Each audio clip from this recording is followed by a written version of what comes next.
साथी हो यो क्विक अपडेट हो ल स्पर्स प्रोको रिगार्डिङ। यसमा दुईवटा कुरा छ, तर अहिले यो भन्दैछु यो भिडियोमा चाहिँ स्पर्स प्रोमा चाहिँ हामीले इभिएम कम्प्याटिबल वालेट हाल्नु भनेको छ हो। इभिएम भनेको चाहिँ इथेरियम भर्चुअल मसिन भन्छ होइन। इभिएम त्यसको लागि चाहिँ हामीले मेटामास्क युज गर्नुपर्छ हो। यो मेटामास्क यसरी मेटामास्क खोलिदिन्छ है। अन्त प्रायः हामीले चाहिँ मोनाडको टेस्टिङ गरेकोले गर्दाखेरि चाहिँ यो यहाँ देखाउँदैछ हो। यसलाई चाहिँ हामीले चेन्ज गर्नुपर्छ ल।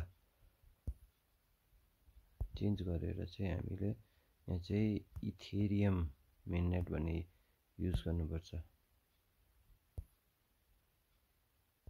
यो चाहिँ वालेट एड्रेसलाई चाहिँ कपी गर्नुपर्छ। कपी गरेर चाहिँ यसलाई चाहिँ हामी फेरि त्यो स्पर प्रोमा जानुपर्छ। स्पर प्रोमा गयो, स्पर प्रोमा यो खोलिन्छ है।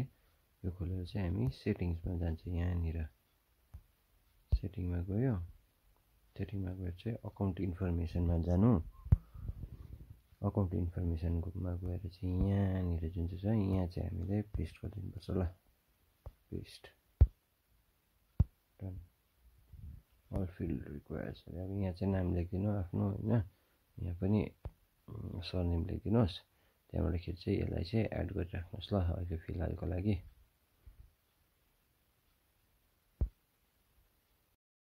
यी मैले यसरी मेरो नाम होइन उयसहरू लास्ट नेमहरू गरेर चाहिँ इभिएम कम्प्याटिबल जुन चाहिँ भने मैले मेटामास्कको त्यो मैले एड गरिसकेको छु हो। तपाईँहरू सबैले गर्नु ल।